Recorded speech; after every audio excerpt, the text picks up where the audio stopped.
तेरी दुआ से क़ज़ा तो बदल नहीं सकती, मगर है इससे ये मुमकिन कि तू बदल जाए।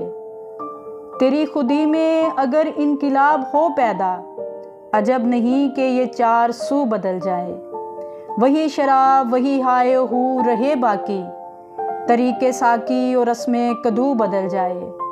तेरी दुआ है कि हो तेरी आरज़ू पूरी, मेरी दुआ है कि तेरी आरज़ू बदल जाए।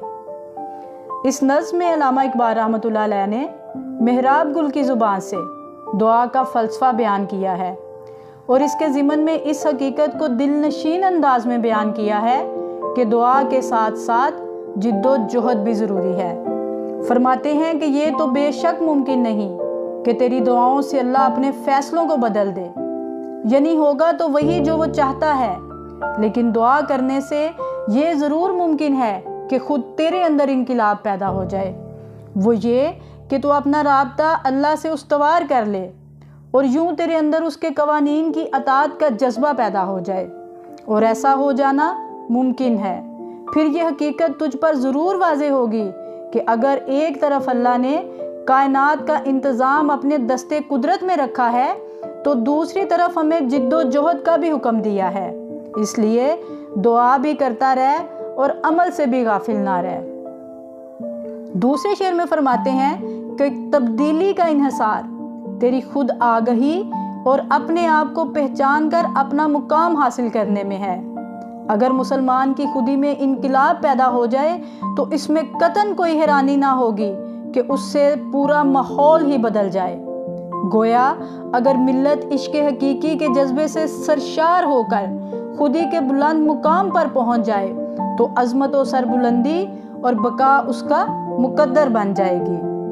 तीसरे शेर में फरमाते हैं, ए मुसलमान, अगर तू कुरान हकीम के मुकर्रर करदा खतूत पर अपनी खुदी में इनकलाब पैदा करेगा तो नतीजा ये होगा कि अगरचे शराब भी वही रहेगी और उसकी सरमस्ती भी वही रहेगी, लेकिन साकी का तरीका और मैं नोशी का अंदाज बदल जाएगा। यानी ये दुनिया भी वही रहेगी और इस दुनिया की रंगीनी भी वही रहेगी और इसमें कवानीन नाफिज हैं वो भी वही रहेंगे।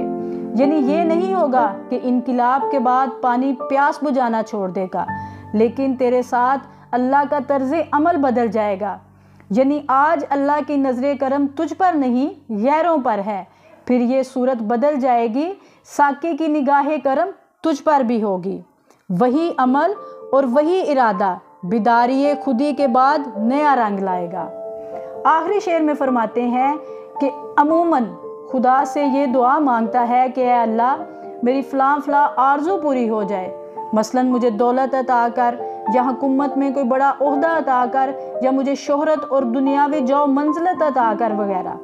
लेकिन मैं तेरे हक़ में ये दुआ करता हूँ कि खुदा करे तेरी ये आरज़ुएँ बदल जाएं और तू खुदा से ये दुआ मांगा करे कि ऐ अल्लाह, मुझे दीन की खिदमत की तौफीक अता फरमा, कुरान और हदीस की अशात की तौफीक अता फरमा। दूसरा मतलब ये भी है कि मेरी दुआ ये है कि तू इस तरह अल्लाह की मोहब्बत में फ़ना हो जाए कि अपनी तमाम आरज़ुओं को उसकी मर्ज़ी के ताबे कर दे। यानी कोई आरज़ू बाकी ना रहे, सिर्फ़ ये आरज़ू रह जाए कि ऐ अल्लाह, मैं सिर्फ़ तेरी रज़ा का तालिब हूँ और जो कुछ तू मेरे लिए पसंद करे उसी को अपने लिए पसंद करता हूँ। ये वो मकाम है जिससे बुलंदतर और कोई मुकाम नहीं। इसी को मकाम तस्लीम व रज़ा भी कहते हैं। ये वो मकाम है जहाँ पहुँचकर बंदा मोमन मशीयत अज़दी से कामिल हम आहंगी पैदा कर लेता है।